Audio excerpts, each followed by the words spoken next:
Hey Wargamers, welcome back to the channel, Death from Above Wargaming. I'm Aaron, and I'm back again with the second matchup in our final four of our Battlytics tournament, the Unicorns of the Apocalypse and the Moon Knights. So guys, this is a big deal because the Moon Knights are the only team in the final four that did not basically get a bye week in round one. They seeded 12th, so they've had to fight their way through every single round. So all the other teams in the Final Four were seeded.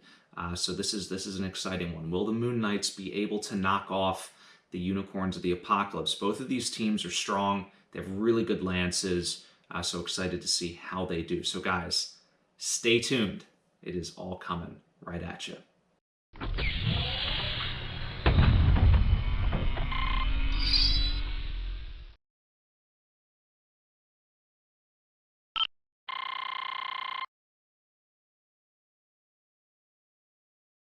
Here we are, guys. The last battle of the semifinals here.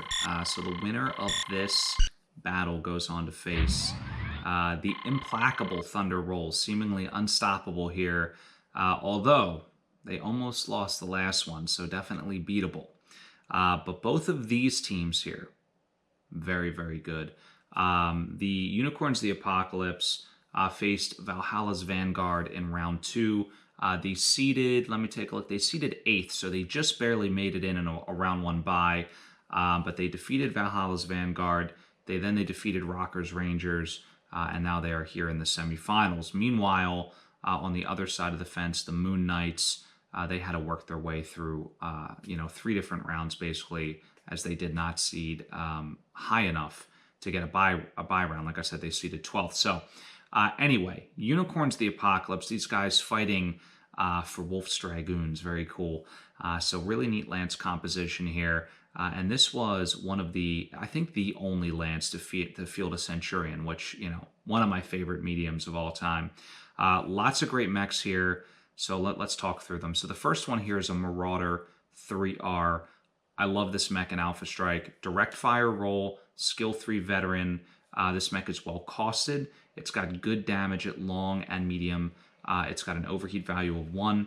Again, 6 pips of armor, 6 structure, so really strong on the armor side as well. Great mech all around. I think really well costed.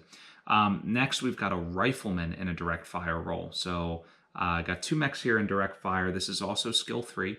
The 3N, you know how I feel about it. That lack of extreme range, that weak armor, the weak long range. It's not a great combination, but it does have overheat too. So interested to see how this one performs. And then we've got the Mighty Thunderbolt, the 5S. This thing is just gobs of armor. It's basically just walking armor.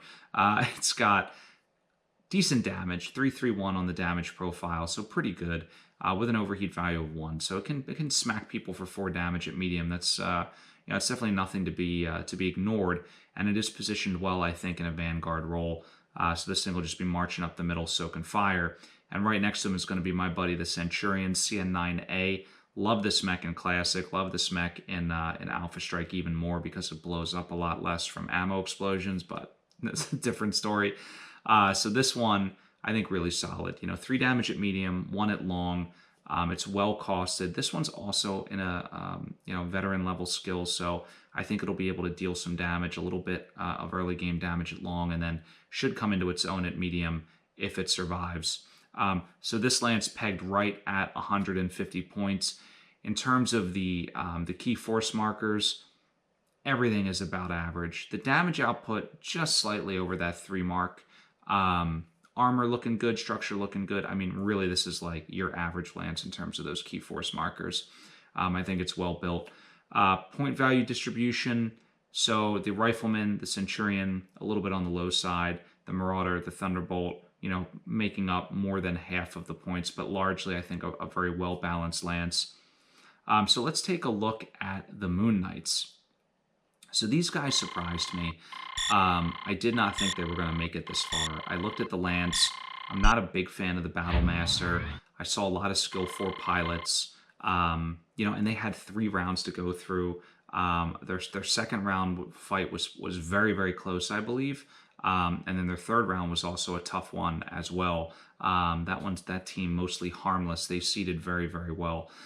So they're here though, man. They're in the semifinals. And interestingly enough, this comp, something stood out very similar to the Artful Dodger in the last analysis we did. Lots of skill 4 pilots, all skill 4 pilots.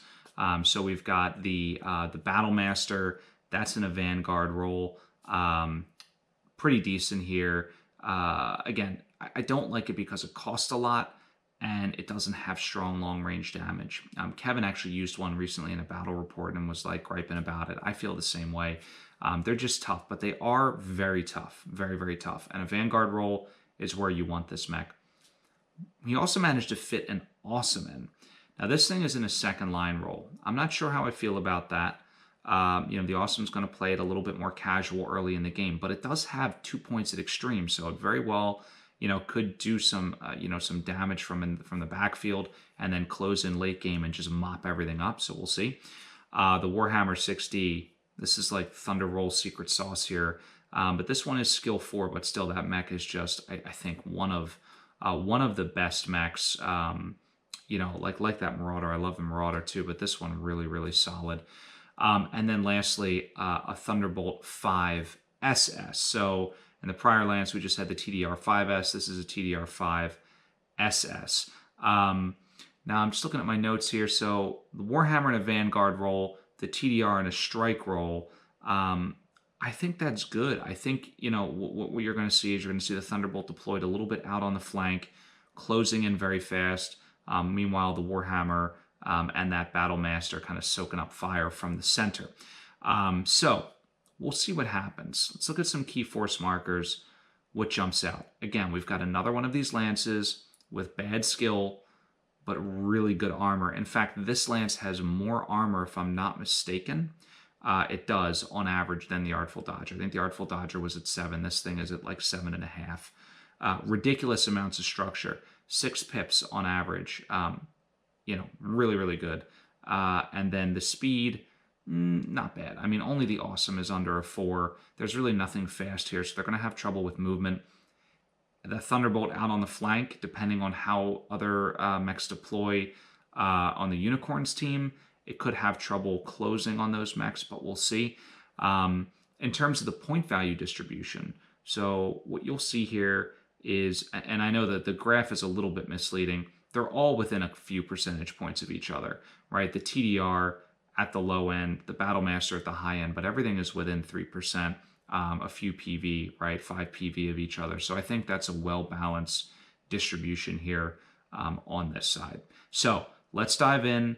Let's take a look at the mechs and the forces, and then we'll see who is moving on to the final round.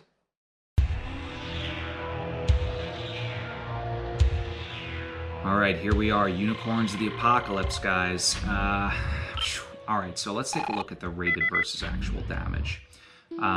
So doing very well at long and medium range. Actually, medium, typically you see the medium range metric much higher than this one, but the long range here exceeding expected, which is pretty interesting.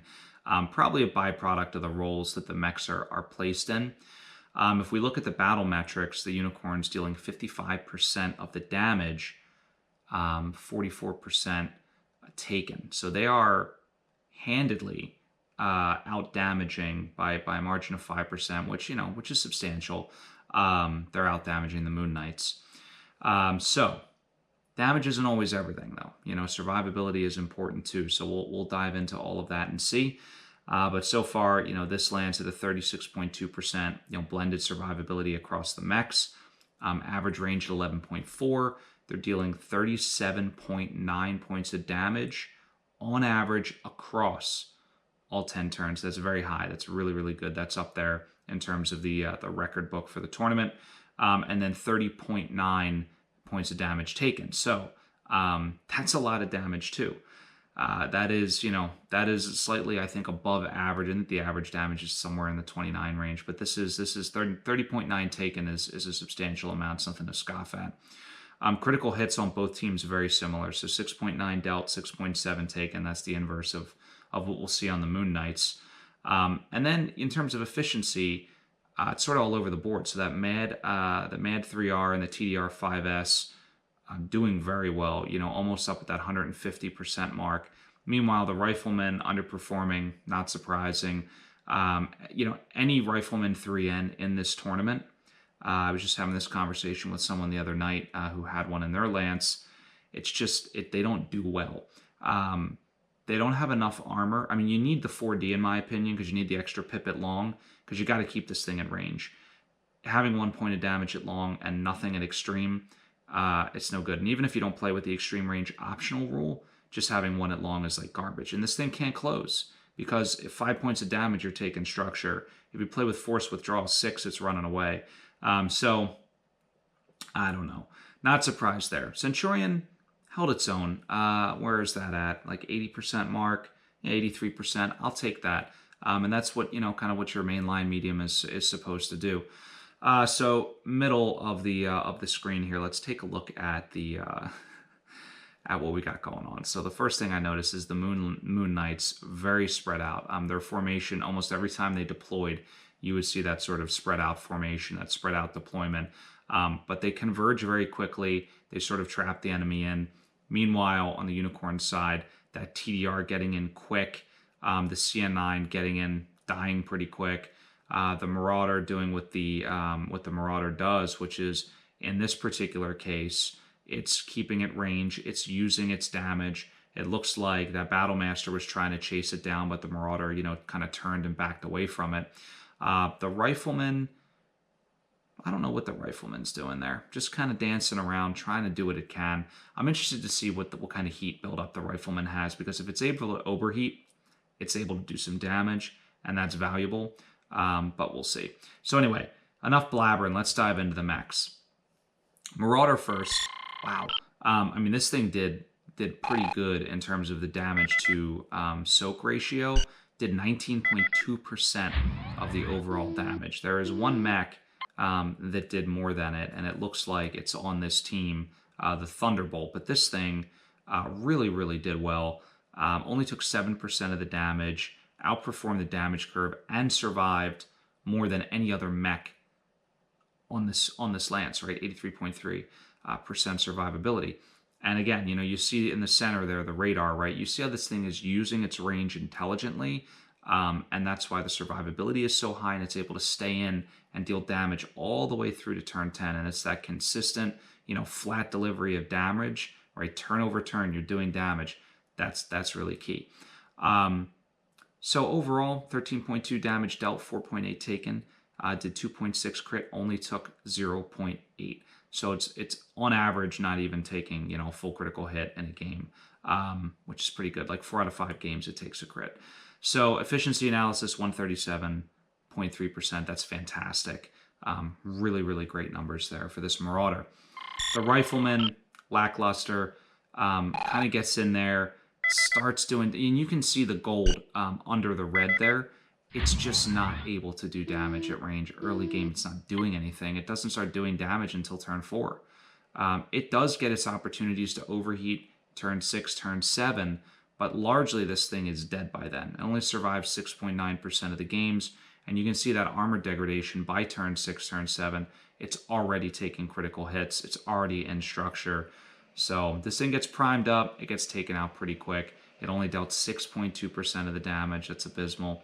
And it took 13.0% of the damage, which again, if you're going to have a mech that can soak damage, I want a mech that has more armor than structure, not the other way around. But again, Rifleman is a tough customer, I think, to deal with. Not, in my opinion, a very great mech in Alpha Strike. And frankly, in Classic, it's so-so as well. All right. So moving on to the Thunderbolt, another one of my favorites.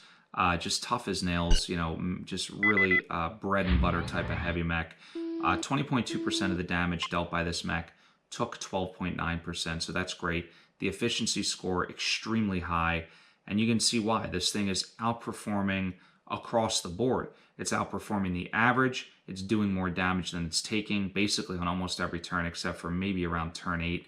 But this thing is just impossible to bring down. It does have a survivability of 41.3%, but Considering this is a Vanguard, and you can see the movement profile in the center, this thing is just right in the guts of the enemy lance, and it's surviving 41.3% of the time. Yes, please, I'll take 2. It does 13.9 points of damage on average. It's taking about 9, doing more crits than it's receiving, and it's really not seeing critical hits until late game, turn 9, turn 10. So very good. Efficiency at 140.7%. That is among, I think, the highest in this tournament that I've seen. So very, very good use of this Thunderbolt. And again, guys, this is about lance dynamics. That rifleman drawing fire mid-game takes heat off this thing, takes heat off that Marauder. So anyway, let's look at the Centurion. How did this guy do?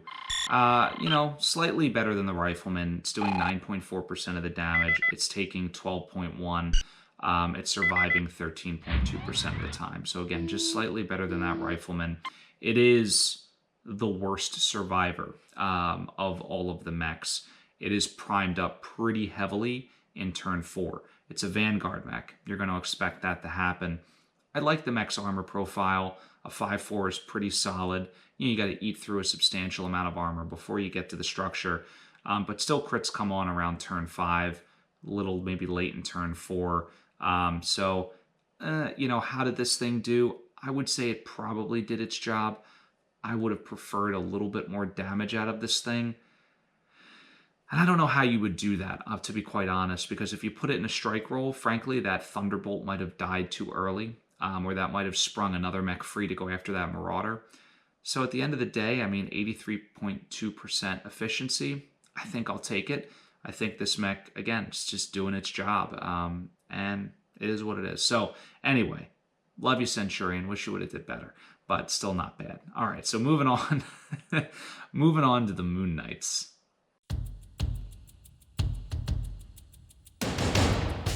Here we are, the Moon Knights representing the Federated Suns. Lots of people like the Federated Suns, I found. Lots of teams representing the Federated Suns in this tournament. Anyway, so how did this lance perform rated versus actual?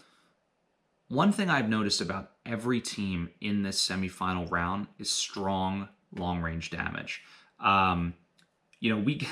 We get some criticism for our play style because I'm a long-range game type of guy, and people are like, "Oh man, you got to rush, you got to do damage, you got to get in there." And yeah, sometimes that admittedly will work, but it's interesting to see in this bracket here that I'm looking at, all of the final 4 teams had pretty solid long-range numbers. This one also had very strong medium-range numbers though, and short range pretty mediocre. Average range overall, though, for this lance was 12 inches, so that makes sense to me. Now, in terms of the battle metrics, the curves are almost identical between the damage taken and the damage received. Just the damage taken is slightly elevated by about 0.5 point per turn. But the curve, right, very similar that you see there. Survivability for this lance was 42.6, so it's actually substantially higher, even though they took more damage. It's higher than the unicorns, so that's interesting to see. And overall, you don't really see any mechs tanking early. I was sort of expecting to see that with some of these mechs, at least something getting primed up, but I guess they do have ridiculous amounts of armor, so there's that. Metrics, let's look at it. So we talked about all of these already. They're the corollaries from the prior team. So 30.9 damage dealt, 37.9 damage received. Not much to say there. The damage dealt is pretty good. It's slightly above average. The damage received is freaking brutal.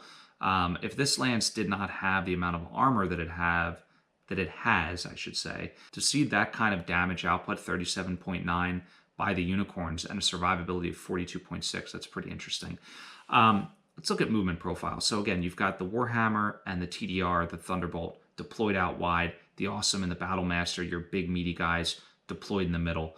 This was just one of the several different simulations. This one I thought was pretty representative, though, of what I saw typically. And then they just close in. They kind of converge in on a target. That Awesome kind of takes its time. Even though it's in a second line roll, you can see it sprints turn 1, turn 2, and this one, and then it just slows down. The Battlemaster keeps going. But this one just slows down to basically, you know, a 3-inch crawl, and it's just laying in fire.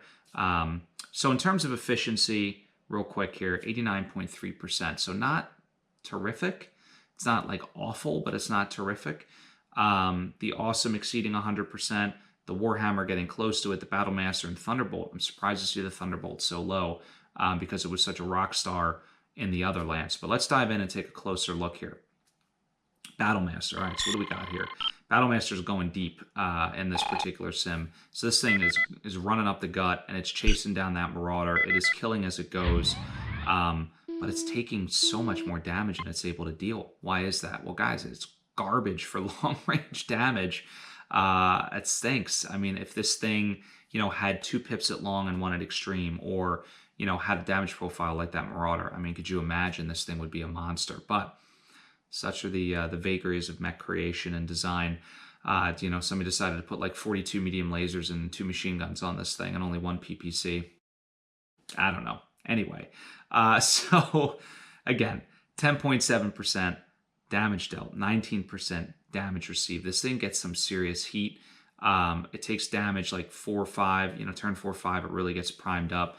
And there's some interesting damage anomalies, you know, later in the game. I'm not sure if it's because typically it was dead by turn 6 a lot of the time, and if it wasn't, there was a bigger damage uptick in turn 7.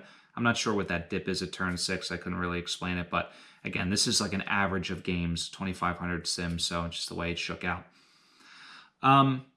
So nothing much else really crazy to say about this thing. It kind of went in, it did its job. I wish it would have did more damage. Efficiency was only at 80.3%. It hurts. You know, it just, I don't know. Again, it's just that short range damage, you know, that lack of long range damage, I should say, that I think really hurt this mech. But it's in the right role. It just can't move any faster. So maybe a pursuit role, you know, it would have done a little bit more in terms of sprinting to get in, and it would have been a little more singularly focused on a threat versus, you know, the Vanguard role where it's kind of just trying to get itself in the mix and do as much damage as possible. But, you know, again, I don't know. It's just that Battlemaster. It's tough. It's tough, I think. Like that Rifleman, the damage profile is tough to work with. Awesome, on the other hand, doing pretty good. Not taking a ton of damage, 5.1%, but dealing 15.7%. That's the highest in the lance. Looking good on the efficiency side, 121%. Survivability also very good at 91.7%. This mech, you know, barely seeing a degradation in survivability until like turn 7, turn 8. Barely sees any critical hits, 0.4 per game. It's like you maybe get a critical hit every other game. It's pretty good. And it's because of that second line role. Now, what I will say is if it was in a more aggressive role, you might have seen more damage output, but this thing did get a good return on investment. I mean, 15.7% of the damage, did 10.8 pips on average per game. That's pretty good. The next mech, the Warhammer. So this thing, interesting, right? And this again underscores the importance of not only putting a mech in the right role, but surrounding it with other mechs that perform well also. In this particular matchup for the Moon Knights, this Warhammer was lackluster, but consistent. See, it's like 11.4%. It's not great. Again, in terms of the overall damage output on the table, it was under par, right? 12.5 is like par. So it's not really pulling its weight. It was 12% of the overall PV, so it's not that far off. But, you know, what happened? Well, it looks like it does consistent damage, but it's skill 4. It's not able to connect. Its hit rate is fairly low. You know, it's moving in that Vanguard role, so it is centrally deployed. It does have lots of targets to choose from, but it's just not able to connect. And that's basically the moral of that story. Now, efficiency is not bad, 95.2%. Again, you know, efficiency looks at the cost of the mech, the amount of damage you're doing. It is a skill 4, so it's, you know, natively cheaper than a skill 3. But yeah, I mean, I was expecting to see a little bit more out of this Warhammer. All right, last mech, this Thunderbolt. Again, very surprised. So this thing went in, it just got blown to pieces. By the end of the game, it was barely alive, only 9.5%. And it was only able to lay down 7.1% of the damage. So that efficiency score very low, 60.7%. That's like abysmal. And it's amazing because we just saw a Thunderbolt on the other side of the table and we saw how good it did. You know, so it still laid down 4.9 points of damage. It took 11.8. I mean, this thing is just beastly on average, taking 12 pips a game. So where does that leave us? Well, all of these mechs, right, on this Moon Knight's Lance, there was nothing really standoutish. There was the Awesome that I think did pretty well, was able to deal 10.8, but everything dealt, you know, around 7 to 10 damage, and then this Thunderbolt dealt like 5. So it's interesting. I don't know. I kind of feel like the unicorns have the upper hand here, but conversely, you know, there were some things on the unicorn side, like the underperformance of the rifleman, the underperformance of the centurion. So who knows, guys? There's only one way to find out, and that is sticking around. Let's take a look at the final analysis here.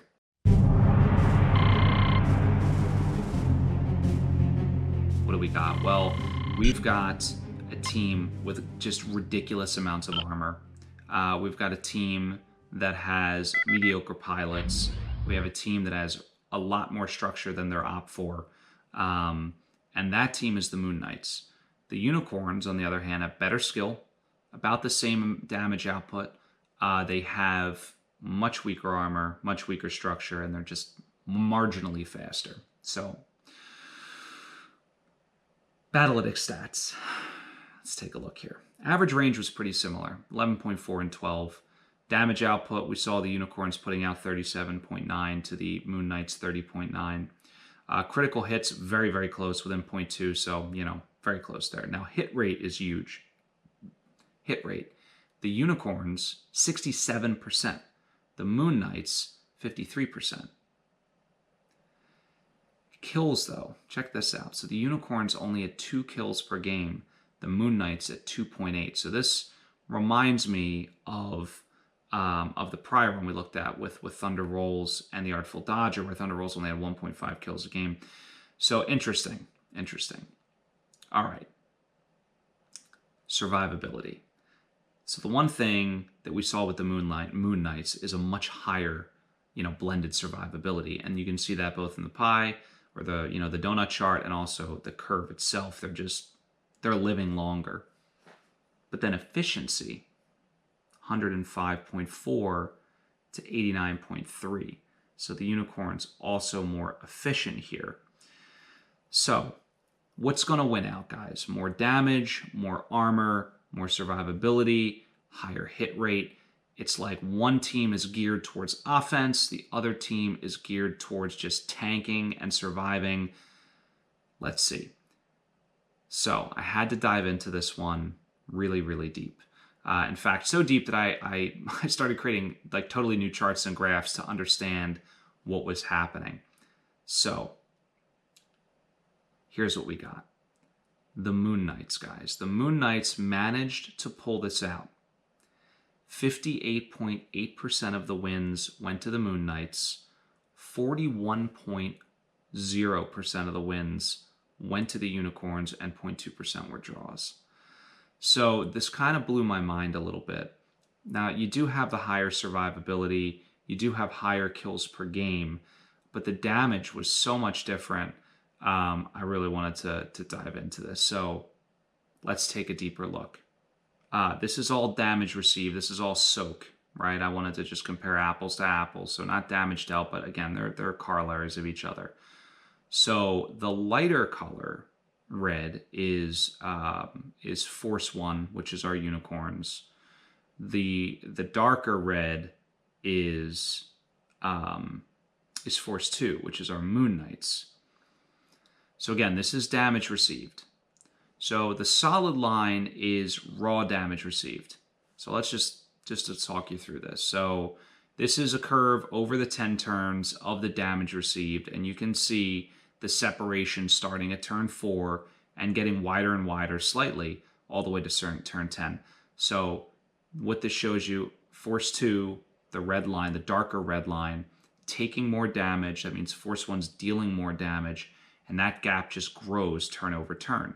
So if they're doing that much damage, right, and we looked at the armor numbers, yes, they're higher, but were they really that higher? So I wanted to do another look, and the dotted lines represent that soak damage as a percent of total armor for the force, right? So basically, like if I deal 4 damage or whatever to a lance that has 40 points of armor versus a lance that only has 20 points of armor, that's substantially different, right? So I wanted to look at that and break that down. We're in the semifinals. Let's go deep on the data.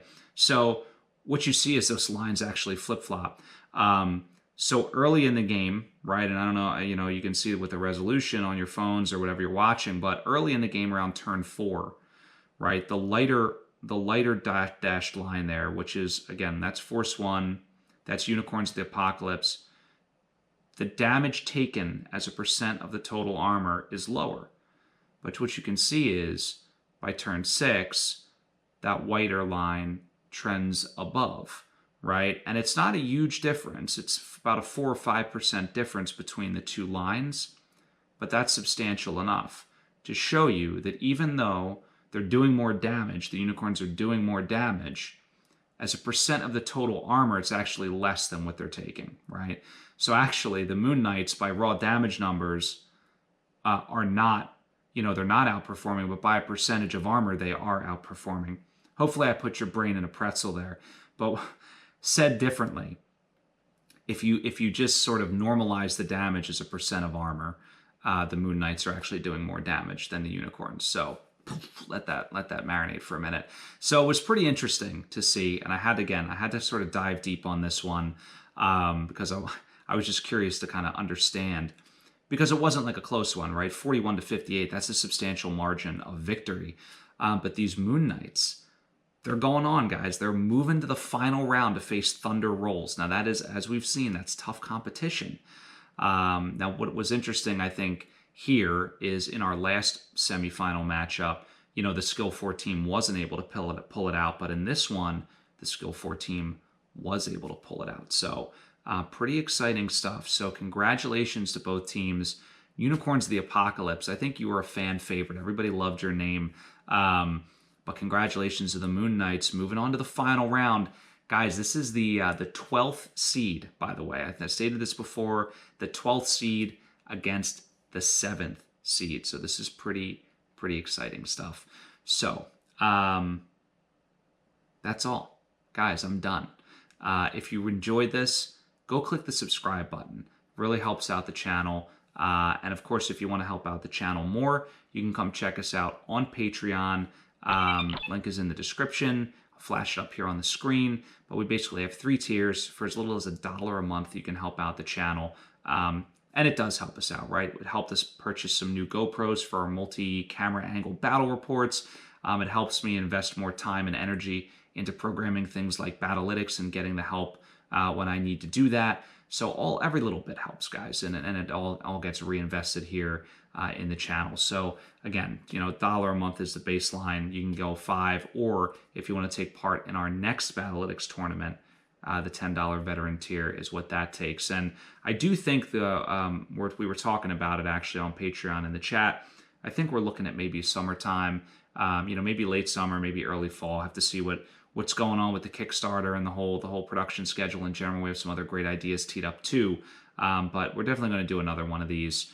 So very exciting stuff. But that's it. So guys, final round is coming up. So stick around for that. Probably a couple of weeks, I think we'll get that out to you, give or take. So it's big doings. Thunder Rolls against the Moon Knights, the underdog Moon Knights. Can they pull it out? It's gonna be exciting. So guys, thanks so much for watching. I hope you enjoyed this analysis. I hope you're enjoying this Battlytics tournament, and of course, stay tuned. Always great stuff coming from Death from Above Wargaming. Have a good night.